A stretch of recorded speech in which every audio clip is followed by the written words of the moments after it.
What's up, everybody? I'm sure you've heard by now.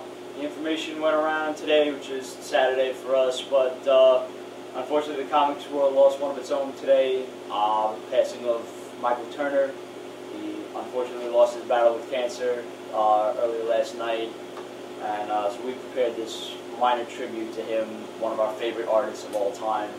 As you know from watching previous episodes, I was always one for buying Michael Turner variant covers and things like that. I'd always shell out the extra money for him.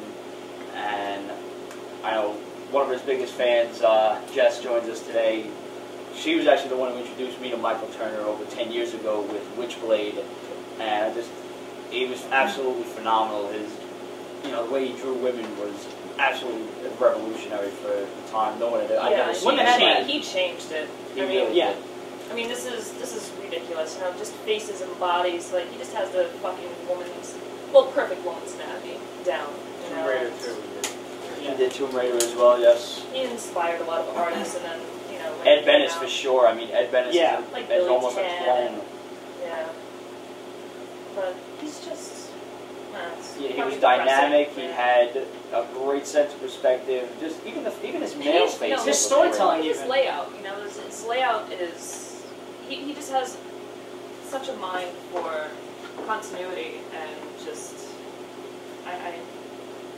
His storytelling is fantastic. Right. The people he worked with also, as color artists and everything like that. Really. I mean, it's a big help to him, but he really inspired a whole bunch of different guys, the people who work with him, to crank out all this stellar artwork. I mean, the main guy that he's worked with Aspen Comics, not so much with Witchblade, but this guy Peter Steigerwald is a colorist for Aspen Comics. He worked with him on Soulfire, he worked with him on Fathom. The two of these guys working together is fucking brilliant. I mean, the colors are absolutely gorgeous, and it complements his style amazingly. And Michael Turner was actually the real reason I got back into comic books. When I first saw an issue of Witchblade, I was like, who the fuck is this guy? This guy puts Jim Lee to shame. So I picked it up, I was like, I gotta get back into comic book. Yeah, exactly. Yeah. But anything he would do in main continuity, as far as his run on Superman, Batman was absolutely phenomenal. I mean, you remember when they first started, and his Batman was absolutely ridiculous. Awesome. I mean, it was scary. It was everything Batman was supposed to be. And even when they made the toys, that you couldn't find those toys anywhere. You had to pre-order those things. They were so awesome. It's possibly, I mean, you can't play with toys the way they make them nowadays, but it was just you can't. They're not action figures. I don't think we know anybody that takes. They're like statuettes. Yeah, I still do. We buy two. I do not believe toys should ever be locked in a box. I know it is just us. We're different on that issue. Honestly, he's amazing. Well, his style is something that as soon as I see it on the shelf, I know right away it's him. Yeah, this is the most recent cover. Yeah, this is the most recent one. It's honestly now, unfortunately, it's going to be one of the last ones he came out with. This was the start to the new Wolverine story, Old Man Logan, with number 66. This is a 1 in 50 variant cover. Right. Possibly his last variant cover that they'll come out with is a Aspen exclusive cover to Uncanny X-Men number 500, which should be out next month. I suggest you pre-order your copy on eBay now before the price skyrockets, because that's unfortunately what's going to happen. Yeah. Not even to say that people are capitalizing on the guy's death and they're selling stuff at a higher price, but it happens with artists when they die, unfortunately, and then their work skyrockets, and that's when people really start to appreciate them.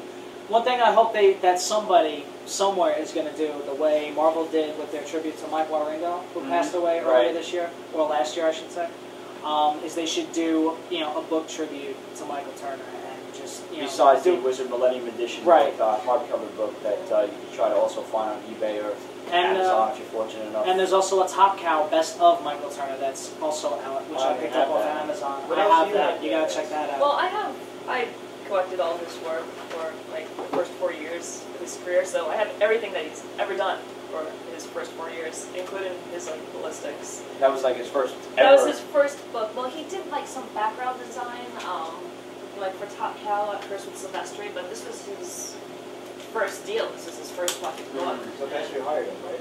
Yeah. Pretty much the story was, he went to school to become a doctor, and he always had this fascination with comic books, and he was discovered at a Comic-Con by Silvestri. Yeah. And Yeah, I gotta mark it on you. Money, money, money, money. So this is his first book, and if you haven't, you know, I'm sure you love it. I mean, I never read it, I don't think, because I really have no interest in fucking ballistic or wet works or that whole fucking genre. But you know, look how young he is. He's so good, you know, and it's such a shame, you know. We really lost him. It's over 10 years ago. What year did that come out? That he actually did. This is fucking 12 years ago. He was only 37. 95. Yeah. Oh, wow. Yeah. 13 years ago. So Yeah, yeah, he's it's like he only did three episodes.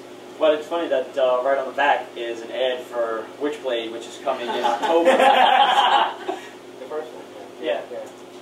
Very first And he issue of worked Witchblade. with, what's his name, Peter Steinwald? He Yeah. worked with this too because at first his layouts, and he actually admitted this to me when I met him because when he came to New York. You were fortunate. You were the only one here fortunate Oh, enough to I made him actually sign meet like Michael fucking Turner. 16 books of mine. Actually, like this book, which is my favorite because it's so pretty. How pretty is that?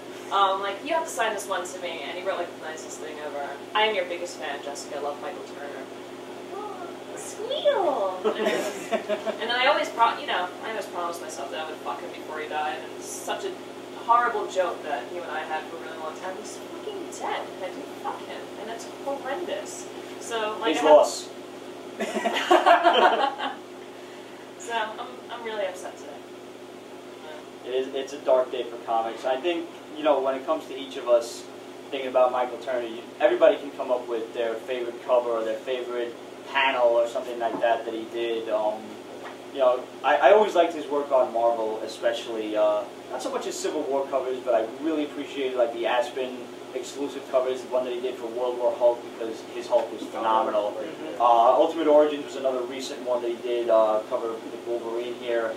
My absolute favorite one that he did, and not because it's his best work, it holds a special place for me, which was G.I. Joe number 21. He did the variant cover to the Silent issue, which has Snake Eyes and Storm Shadow fighting on the cover with a cool like portrait of Cobra Commander in the background. And, you know, I'm the biggest G.I. Joe geek there is, and you know, when it comes to 80s stuff, that's all me right there. And it's a real shame to see him gone. He was a big geek when it came to like 80s stuff. He did.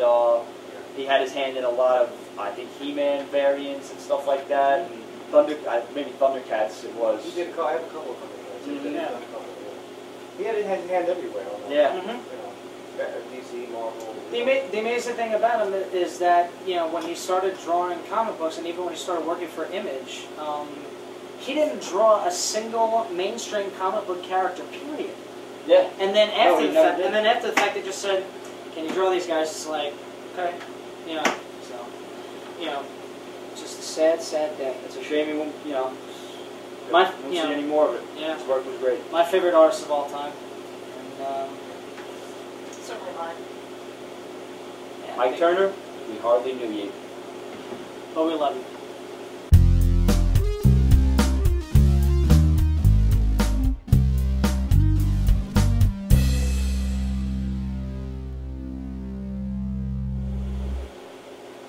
Welcome, humans,